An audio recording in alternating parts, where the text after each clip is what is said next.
the asymptote keeps it from going to these negatives, so it's really going to be 1 to infinity. Range, remember, this time is negative infinity to positive infinity, because this is going down, this is going up, right? So it goes to all the y values. Asymptote for these are x equals and then 1. So you look in here, right? X equals 1, it's moved to the right one. It's increasing, and remember, you use your x values to say where it's increasing, and since it's always increasing, it's just going to be all the x values, which is the domain.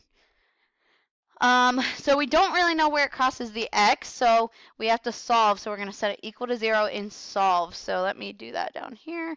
So we're going to have 0 equals 3 log base 8 x minus 1, 3 log base 8 x minus 1 minus 2. Okay, so remember, we move the outside parts first, so we'll add 2, and that gives me 2 equals 3 log base 8 of x minus 1. Okay, we can't do the base yet because that 3 is in the front in the way, so I divide that. So we're going to have 2/3 equals log base 8 of x minus 1. Okay, and now log is by itself, so we do a base of 8. So we're going to have 8 to the 2/3 equals, and we have x minus 1 left. And then we're just going to add 1, right? So we can just put that in the calculator. So 8 to the 2/3, what was it, plus 1? Yeah, plus 1. 8 to the 2/3 plus 1 is 5. Oh, well, cool. Worked out perfect. So that crosses at 5. Okay, so we've graphed it pretty well, right? Because that's where it crossed right there. All right, and then for our y-intercept, actually this time we have no y-intercept, so because it does not cross this y-axis here at all, right? Because the asymptote's in the way. And then last, end behavior. So remember, the x's kind of mirror the domain because they go from 1 to infinity. But then remember, we're looking at the left side, right side. So the left side is going down. Let me use a different color. The left side's going down, so we're going to write negative infinity. And then the right side's going up, so we're going to write positive infinity. All right, last one. All right, and so now we are going to graph an E. Oh, oops. An E is a exponential type equation, right? So we're going to use that basic exponential, which is 0, 1, 1 in the base. And remember, the base for E is 2.7. Okay, so anyway, let's list the transformations. So we have a vertical translation, up 3. We have a horizontal, oh, I need another bullet point here. Horizontal translation, left 1. So that's this one and this one, right? Okay, and then y'all, the negative and the 2 are separate. So the 2 is a vertical stretch by 2. I know it's negative, but the negative is something completely different. The vertical stretch and shrink, you just look at the number. 2 is greater than 1, so you're going to have a vertical stretch. And the negative, let me add a bullet point, is a reflection over the x-axis. Okay, so that is something completely different. Okay, so anyway, let's make our new chart. So for our x's, we're going to move them to the left, so we're going to subtract 1. For our y's, we're going to do negative 2y, right? So the 2 stretches it, the negative flips it, and then we got to add 3, right? Everything on the outside goes with the y's. Everything with the x goes with the x. Okay, so 0 minus 1 is negative 1. 1 minus 1 is 0. 1 times negative 2 is negative 2, plus 3 is 1. And then, let me do this one in the calculator, negative 2 times 2.7, and then plus 3 is negative 2.4. Okay? And then remember, for E, it's an exponential, so it has a horizontal asymptote, and horizontal asymptotes are y equals, and it has been moved up to 3. So it's going to be up here at 3. Okay, let's graph these points. Negative 1, 1, 0, negative 2.4, Okay, well that's good. That's our y-intercept.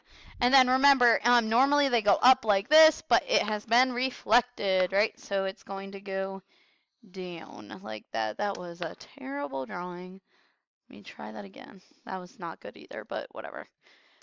All right, and then remember for exponentials, this time the domain is all real numbers, right? Because it goes to the left forever, to the right forever.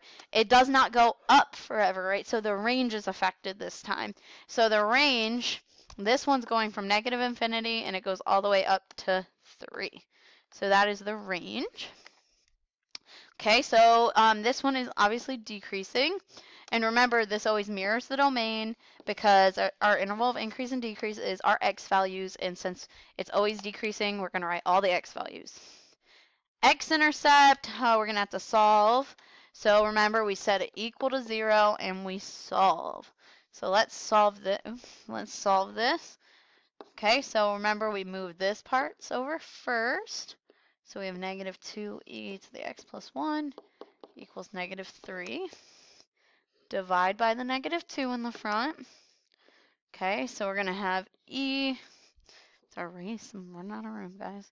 We're going to have e to the x plus 1 equals, x plus 1 equals 3 over 2, right?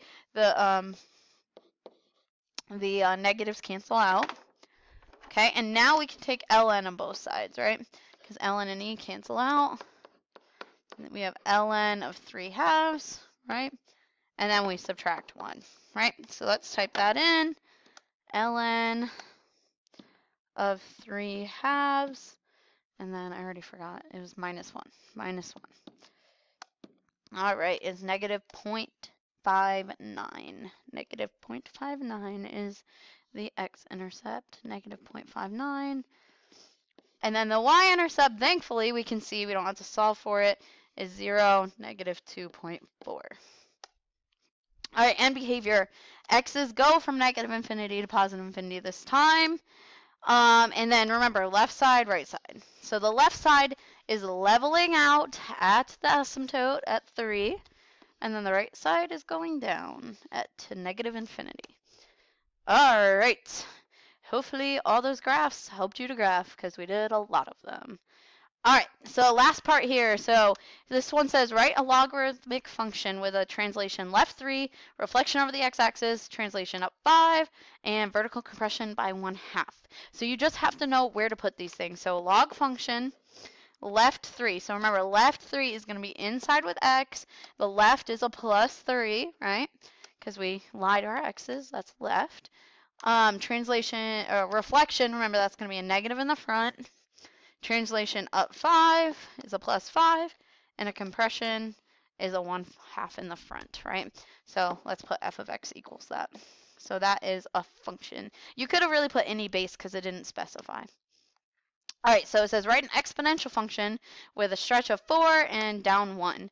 So exponential, you could put any base, right? It didn't specify. You could even use e. You could use 2, 3, 4, 5, whatever your heart desires.